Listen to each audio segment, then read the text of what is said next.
नमस्कार, news plus में आपका स्वागत है। मैं हूं अनुराग सक्सेना।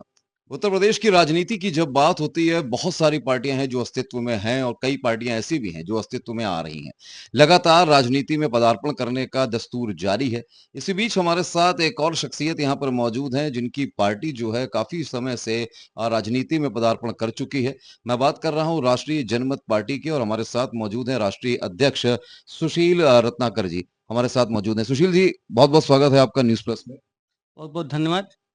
सुशील जी, बात की जाए उत्तर प्रदेश की राजनीति की, तो उत्तर प्रदेश की जो राजनीति है, वो एक तरह से रास्ता कहा जाता है दिल्ली की राजनीति का और बहुत सारी ऐसी पार्टियां हैं, बहुत सारे ऐसे दल हैं जो अस्तित्व में लगातार आ रहे हैं। ऐसे में राष्ट्रीय जनमत पार्टी जो है, ये अस्तित्व में कब आई और किस तरह से पदार्पण हुआ? देखिए, राष्ट्रीय जनमत पार्टी 2008 में इसकी स्थापना हुई थी, 25 दिसंबर 2008 को। और हम लोगों ने जो पार्टी के पहले राष्ट्रीय अध्यक्ष, हमारे 2 राष्ट्रीय अध्यक्ष और रहे हमारे, जिसमें रामनाथ प्रियदर्शी जी रहे। और उन लोगों ने जो 17 का विधानसभा चुनाव लड़ा, अपने नेतृत्व में लड़ा, गठबंधन से लड़ा। और उसके बाद 19 का जो विधान लोकसभा रहा, लोकसभा में आपके कानपुर सीट से भी लड़े थे और आपके फूलपुर सीट से लड़े, से प्रतापगढ़ लोकसभा से चुनाव लड़े। ऐसी बहुत सारी सीटें थी जिसमें कुछ गठबंधन करके हम लोग चुनाव लड़ा, मैदान में उतरे थे। और ये जो 22 में जो 24 का लोकसभा रहा, इसमें हम लोग नहीं लड़ पाए, इसलिए कि जो राष्ट्रीय अध्यक्ष जी का निधन हो गया था 21 अक्टूबर 2021 में। और उसमें कोई कार्यभार पार्टी का संभालने लायक कोई था नहीं और पार्टी संगठन थोड़ा उनके शोकाकुल में व्यस्तता रही हम लोगों की। फिर बाद में हम लोगों ने जो चुनाव लड़ना चालू किया, 22 का बाद उपचुनाव जब आपके उत्तर प्रदेश में हुआ, तो मझवा एक सीट था जहाँ पे हम लोगों ने अपने प्रत्याशी प्रकाश चंद्र मौर्य को मैदान में उतारा था और अच्छा चुनाव लड़ा वहाँ हम लोगों ने।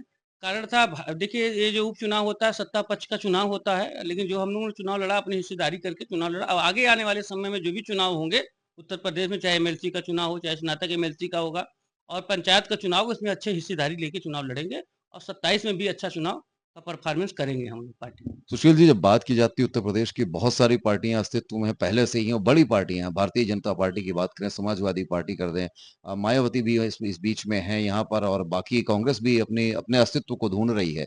ऐसे में एक नई पार्टी के रूप में अपने आप को स्टैब्लिश करना कितना बड़ा एक आप मानते हैं, कितना बड़ा एक देखा जाए तो एक टारगेट है? देखिए, हमारे पिताजी जो रहे कल्लू राम रत्नाकर, जो कि रावसगंज से विधायक रहे। हम लोग राजनीतिक परिवार से हैं, हमारी माताजी ब्लॉक प्रमुख रहे, हमारे बड़े भाई ब्लॉक प्रमुख रहे। हम लोग बहुत सारी पार्टियां में रह के काम भी करने का अनुभव है हम लोगों का। देखिए, हम लोग पासी समाज, दलित समाज से आते हैं। आपको मालूम होना चाहिए, आप मीडिया के माध्यम से आप जानते ही होंगे कि पूरे उत्तर प्रदेश में दलित में यदि दूसरा स्थान है तो पासी का है। चमार के बाद पासी की संख्या आती है। लगभग हम लोग 65 लाख, जो कि 2011 की जनगणना के हिसाब से 65 लाख के लगभग 2011 में बताया गया था हमारी संख्या। तो आज संख्या यदि 25 में देखा जाए तो लगभग करोड़ के लगभग है। और हमने आपके इंटरनेट के माध्यम से आप देखेंगे, पासी बाहुलता जो है लगभग 35 जिलों में बाहुलता है, जो निर्णायक है। लगभग 35 जिलों में इनकी महत्वपूर्ण भूमिका है, यदि हराने और जिताने में लग सकते हैं। तो हमारा जो पासी समाज के जो राजा रहे, जैसे लाखन पासी के नाम से लखनऊ बसा और महाराजा बिजली पासी के नाम से हमारा किला 10 किलोमीटर में दूर है।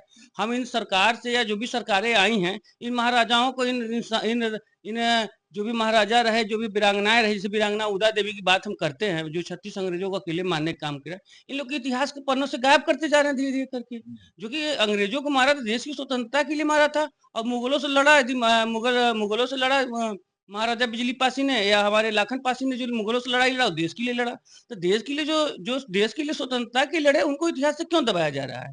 इनके नाम से भी रेलवे स्टेशन होना चाहिए, इनके नाम से भी बनने चाहिए। इनको भी इतिहास से, नए नौजवान जो लड़के आए, ननिहाल आए, इसको भी इतिहास के पन्नों में रखना चाहिए, लेकिन ये लोग इतिहास को दबाना चाहते हैं। अब आज मैं आपको बता दूं, पूरे योगी सरकार में एक भी पासी समाज के कैबिनेट मंत्री नहीं है। आप पता कर लीजिए, कोई नहीं कैबिनेट मंत्री है। लेकिन वोट हमारा लोग का लगभग 35 जिलों में है। 35 जिलों का मतलब आप समझिए, 5-5 विधानसभा है, तो लगभग 100 विधानसभा ऐसी है जो अपने बूते हम लोग जीत सकते हैं और निर्णायक हो सकता है, जहां 5,000 10,000 वोट से हम लोग जिता हरा सकते हैं। तो लगभग 65 लाख की संख्या मामूली संख्या नहीं है 2011 जनगणना के हिसाब से। तो पारसी समाज की जो उत्थान की बात होती है, जो जिस महाराजाओं के उत्थान की बात होती है, अब ऐसे ऐसे राजा जो दलित समाज से रहे या अल्पसंख्यक से रहे, जो भी जिनको कोई सम्मान नहीं दे रहे हैं, उनको सम्मान देने की काम करेगा पार्टी। पार्टी में बहुत सारे लोग हैं, ऐसा नहीं कि हम एक जात की बात करते हैं। हमारे साथ चमार भाई भी हैं, वो भी दलित समाज के हैं। ऐसे बहुत सारे दलित समाज के लोग हैं, हम लोग साथ मिलके चुनाव लड़ेंगे और अच्छी अच्छी खासी संख्या हमारी लोगों की है, जिसका निर्णायक होंगे हम लोग। लेकिन सुशील जी, आप जातिगत जनगणना और जातिगत एक समीकरण की बात कर रहे हैं चुनावों को देखते हुए, एक राजनीति को देखते हुए। भारतीय जनता पार्टी भी इसी तरह की राजनीति कर रही है। तो आप केशव प्रसाद मौर्य को देख लीजिए या संजय निषाद पार्टी को देख लीजिए, राजभर को देख लीजिए। बहुत सारे ऐसे दलित समाज के चेहरे हैं जो ऑलरेडी उनके साथ जुड़े हैं। इसी तरह समाजवादी पार्टी पीडीए का नारा लेकर चल रही है, जो अल्पसंख्यकों के साथ-साथ सभी दलों को जोड़ने की बात कर रही है। ऐसे में मायावती भी एक तरफ अपने आप को उजागर कर रही हैं, चंद्रशेखर आज़ाद पहले से ही वहाँ पर हैं। ऐसे में आपकी पार्टी का जो मोटिव है, मेन मोटिव क्या है और पार्टी किस तरह से चुनाव में उतरेगी? क्योंकि जब सभी दल जातिगत जनगणना और समीकरणों को साध रहे हैं। देखिए, जातिगत जनगणना एक बेस वोट के लिए होता है, पार्टी का एक अधिकार होता है कि पार्टी के साथ ये लोग हैं। भाई सर्व समाज की बात करें, यदि अखिलेश बात करते तो अखिलेश भी जात पात की बात कर रहे हैं। उनका भी एक जात का बेस वोट है। यदि मायावती की बात करते हैं तो मायावती का भी एक बेस वोट है। तो हमें राष्ट्रीय जनता पार्टी का भी एक बेस वोट है। हम अपने बेस की वोट की बात कर रहे हैं कि ये बेस वोट हमारे साथ रहेगा, क्योंकि हमारे साथ क्या, हम किसी अपने अपने पूर्वजों को महाराजा बिजली पासी या लाखन पासी का, जैसे अभी गवर्नमेंट ने इसी गवर्नमेंट ने लखनऊ का नाम बदलने का भी आपने देखा होगा, चल रहा था टीवी में, जो कि बहुत सारे पासी समाज के संगठन ने चिल्लाना चालू किया। नहीं तो लखनऊ का नाम सारा लक्ष्मणपुर रख देते। तो आज हम लोग को जरूरत है राजनीति में आने की, कम से कम अपने लोगों को संरक्षित कर सकें। अब संरक्षित अपने हक अधिकार तभी मिलेगा जब हम संरक्षित हो पाएंगे। अब जब हम संरक्षित एक एकत्र नहीं होंगे, जैसे कब बोला था मान्यवर काशी राम ने बोला हमें एक होने की जरूरत है। जब हम एक नहीं होंगे तो हमको बिखर बिखर के हमको काटने का काम किया जाएगा। जैसे हमारे माननीय मुख्यमंत्री जी ने कहा कि बटोगे तो कटोगे, तो हम लोग बटे हुए हैं तो कट रहे हैं।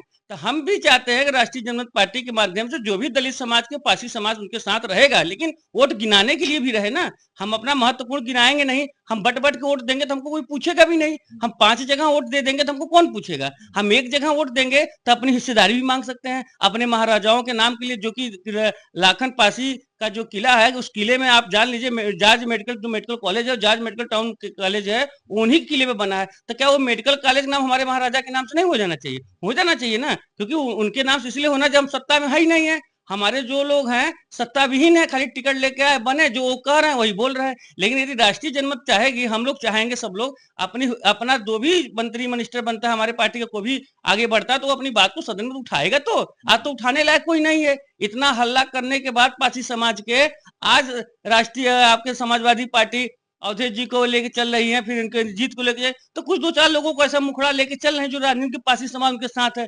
तो पासी समाज उनके साथ है, लेकिन पासी समाज उद्धार कहाँ। और आज जाके चलिए देख लीजिए, महाराजा बिजली पासी का किला जैसे खंडहर के रूप में बना हुआ है। इसका कोई सुंदरीकरण नहीं है।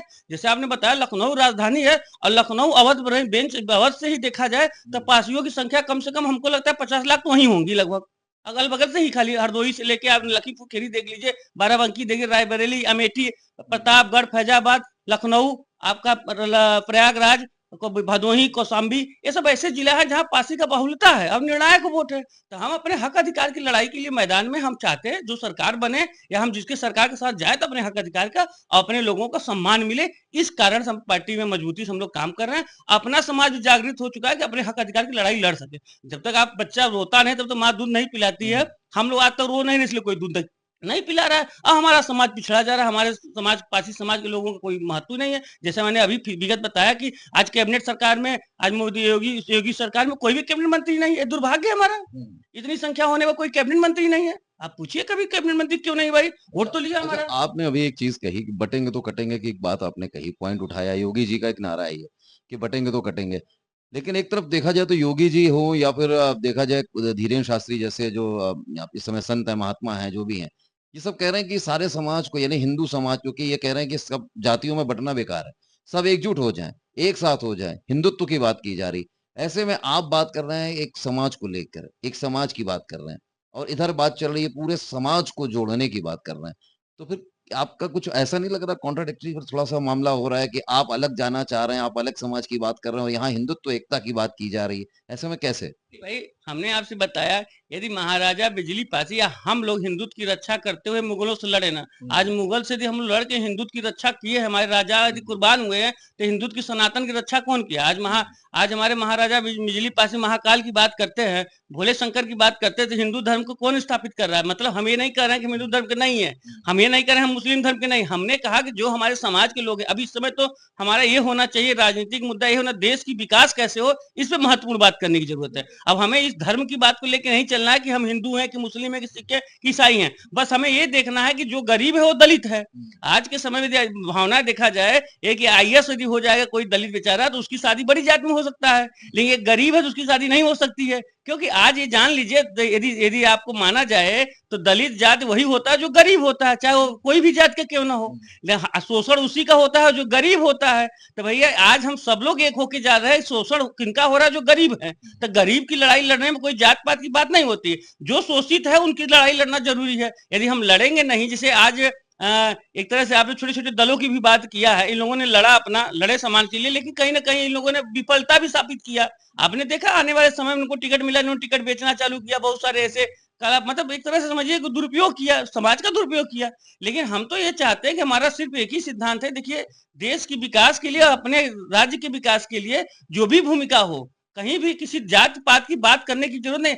आज से नहीं, आज लगभग हमको लगा 1990, मतलब जब से कांग्रेस गई है, जब से क्षेत्रीय दल आए, तब से जात पात की राजनीति हो रही है। आज से 25 साल लगभग हमको लगा समथिंग हो गया कि जात पात की राजनीति हो रही है। आप देख रहे हैं हर चीज टिकट भी दिया जा रहा है, जात पात से गिन के दिया जा रहा है, बड़ी पार्टियां भी जात पात को देख के दे रही है। लेकिन ये कहते जरूर है कि हम जात पात देखते नहीं, लेकिन बहुत कुछ देखते हैं। ऐसे में जब आप बात कर रहे हैं कि छोटे-छोटे दल जो हैं जो जातियों को लेके चलते हैं, राजभर की पार्टी हो या फिर निषाद पार्टी हो, ऐसी बहुत सारी पार्टियाँ हैं जो समाज को एक-एक तबके को लेके चल रही हैं। लेकिन कहीं न कहीं ये भी जब अस्तित्व की बात आती है तो बड़ी पार्टियों के साथ शामिल हो जाते हैं। ऐसे में आपकी जो राष्ट्रीय जनमत पार्टी है, वो चुनाव लड़ती आई है, चाहे वो आप 2019 का हो, 2017 का हो, उसके बाद अब 2024 का आपने लड़ा। बीच में चलिए शोकाकुल रहे आप लोग, अब 2027 का प्लान है। ऐसे में किस पार्टी के साथ जाके आप चुनाव लड़ेंगे या फिर अकेले आप चुनाव लड़ने का दम भरेंगे? देखिए, आगे जो हमारा कोर कमेटी जो पार्टी के नेतृत्व है वो डिसाइड करेगा, लेकिन यह है कि हमारी विचारधारा से हम लोग समझौता नहीं करेंगे।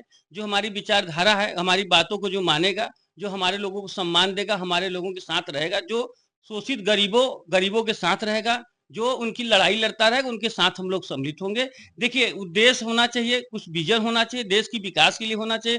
मेन मुद्दा हमको हमारे पार्टी का है कि देश का विकास कैसे हो। अब विकास तभी होता है जब आदमी के, हर नौजवान के हाथ में रोजी रोजगार होगा, किसान हमारा खुशहाल होगा। जब हमारा किसान खुशहाल नहीं होगा तो हमारा देश का विकास नहीं हो सकता। सबसे तबके की बात किया जाए तो किसान और युवा ही होते हैं देश को निर्माण करने वाले। तो ऐसे में तो अगर आप बात करें सुशील जी तो देखिए अगर बीजेपी की सरकार की बात की जाए, बीजेपी तो कह रही है हमने रोजगार दिया है, किसानों के लिए भी बहुत कुछ कर रहे हैं। अभी उन्होंने गन्ना के मूल्य में उन्होंने समर्थन मूल्य बढ़ा दिया, 150 रुपए कर दिया है। ऐसे में कई विपक्षी दल हैं जो ये कह रहे हैं कि ये सब खोखले वादे हैं। आपका नजरिया क्या है? देखिए, मैं इस पे ज़्यादा कुछ नहीं कहूँगा, लेकिन इतना मैं कहूँगा कि मायावती जी की सरकार थी, उसमें अम्बेडकर आवास बना, काशीराम आवास बना हुआ, उस आवास की स्थिति आप जाके देख लीजिए, जर्जर स्थिति में है। किसानी की स्थिति, किसान की स्थिति ये है कि जो फर्टिलाइज़र की उसकी व्यवस्था, इन लोगों को डाई और DAP यूरिया नहीं मिल पा रही है। और क्या है कारण है खेती करने में इतना ज़्यादा, आज ये अभी हम सरसों बेचने जाते हैं, अभी सरसों की खेती हो रही, कटी है सरसों, आप जान लीजिए कि 50, 55, 60 रुपए किसान खेती करके सरसों बेचता है, और वही बीज डालता है तो 1000 रुपए किलो बेचता है। मतलब एक किलो खरीदने में 1000 रुपया लगा रहा है। जो बिचौलिया का जो ट्रेडिंग सिस्टम है, उससे किसान मारा जा रहा है। तो सरकार कह रही है हम काम कर रहे हैं धरातल पे, लेकिन धरातल पे कर जरूर रहे हैं, लेकिन कोई उसको प्रभाव नहीं बन रहा है। ये एक तरह समझिए प्रशासन पे डिपेंड हो गई है सरकार। जो प्रशासन रिपोर्ट बना दिया कि नहीं ये अच्छा है, उसी को पढ़ के बोल दिया कि अच्छा है। तो अच्छा का मतलब ये नहीं होता, ये धरातल पे जाके देखिए किसान कितने समृद्ध बने हैं, या जो मोदी जी ने वादा किया था कि हम आय दुगना कर देंगे, दुगना कर देंगे, वो रिजल्ट आज कितना दिन बीत गया, 24 से 23 हो गया, मतलब 14 के बाद से उन्होंने जो आय किया, आज दोगुना आय नहीं हुआ, आय हमको लगता कम ही हुआ है किसान का। और हर व्यक्ति आप जान लीजिए, आज के समय में 100 आदमी में से सिर्फ सिर्फ 10%, 15% लोग खेती करना उचित समझते हैं, और लेबर ही कर लेंगे, मतलब मजदूरी कर लेंगे, रोज को शाम को 500 रुपया कमा लेंगे, खेती करना उचित नहीं समझते हैं। अगर ऐसा सिचुएशन है जिस तरह से आप कह रहे हैं कि जो वादे जो इरादे दिखाए जा रहे हैं, उनको धरातल पे कुछ और है। तो ऐसे में आप किसके साथ जाके चुनाव लड़ेंगे? अकेले दम पे? मेरा सवाल वही है अभी भी। अकेले दम पे आपकी राष्ट्रीय जनमत पार्टी चुनाव लड़ेगी सारी सीटों पे, या किस दल के साथ आप जाकर चुनाव में उतरेंगे? देखिए, मैंने बताया कि कोर कमेटी जो डिसाइड करेगा और जो हमारी बातों को सहमति होगी, ठीक है ना?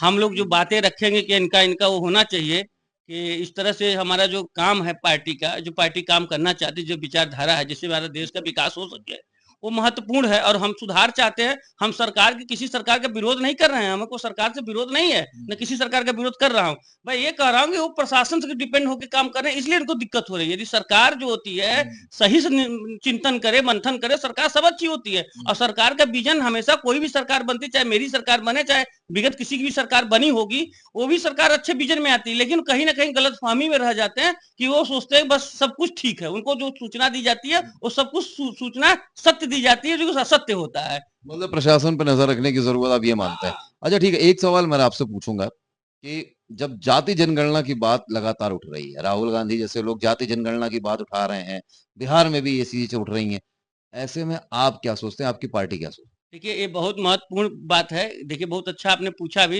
ये जाति जनगणना होना बहुत अति आवश्यक है। जैसे कि हम 2011 की जनगणना, हमने आपको बताया कि 65 लाख हमारी संख्या बताया, तो जनगणना की तरह जातिगत जनगणना नहीं, ये तो खाली डेटा अधिकारियों के द्वारा लिया गया है। हो सकता है उसी समय हमारा 1 करोड़ जनसंख्या हो, तो इससे ये मालूम हो जाएगा कितना स्थिति। देखिए क्या होता है ना, जात जनगणना का मेन उद्देश्य होता है कि हमारा देश में कितने लोग की आय कितनी है, कितनी स्थिति के खराब है, किस जात की स्थिति का। आरक्षण का मतलब यही होता है कि आरक्षण एक महत्वपूर्ण भूमिका ये निभाता है कि जो लोग पिछड़ गए उसको अगड़ा दिया जाए, जो लोग पिछड़ गए उनको भी समृद्ध बना दिया जाएगा। देश समृद्ध तभी बनेगा जब अगड़ा पिछड़ा सभी लोग समृद्ध होंगे। जब प्रत्येक व्यक्ति की आय बढ़ेगी तब जाके आदमी सुदृढ़ माना जाता है, और जब आदमी सुदृढ़ होता है तो देश सुदृढ़ होता है। तो देश की मजबूती के लिए आदमी की आय की आकलन करने के लिए जाति जनगणना होना अति आवश्यक है कि हमारी किसका कितनी कितनी संख्या है, किसको कितना आरक्षण मिल रहा है, उस पर पुनर्विचार भी होना चाहिए। कि आरक्षण का मतलब होना चाहिए जो भी गरीब हैं, जो भी गरीब जाति के हैं, जिस गरीब की जाति है, एक ऐसा विंडो बनाइए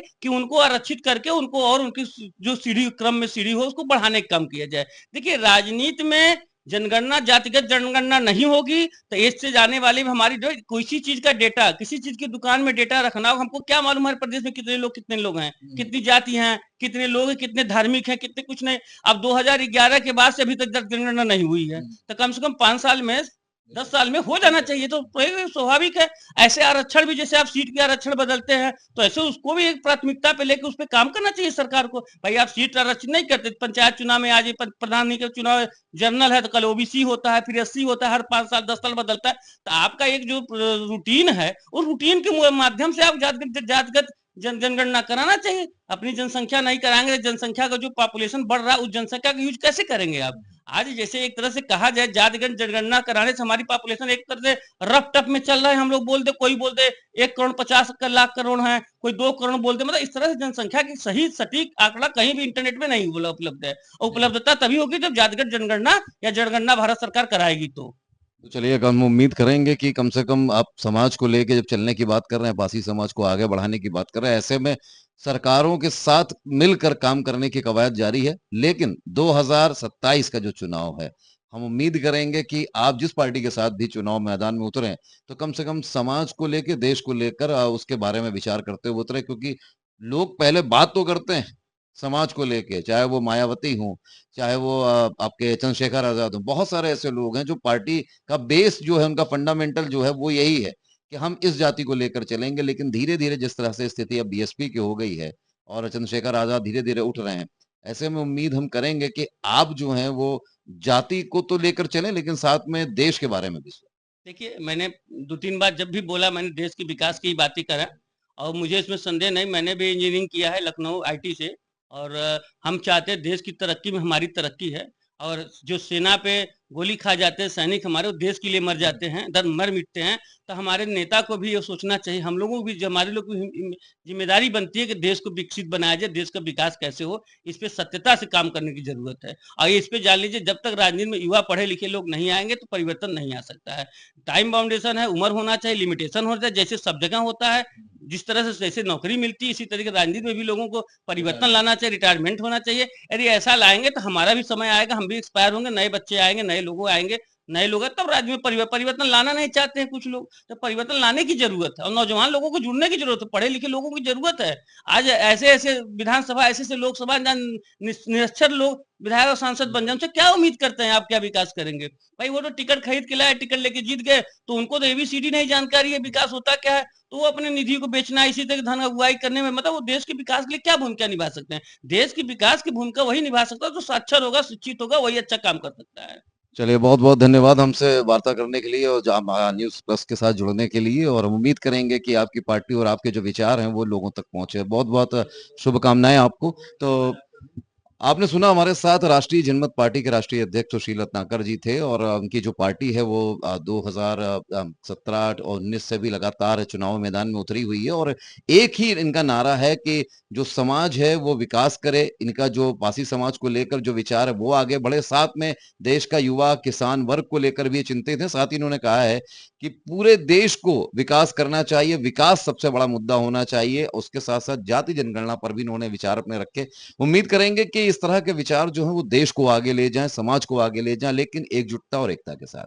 तो न्यूज़ प्लस में आज के लिए इतना ही, अगले अंक में फिर होगी किसी शख्सियत से मुलाकात, तब तक के लिए दीजिए इजाज़त, देखते रहिए न्यूज़ प्लस। नमस्कार।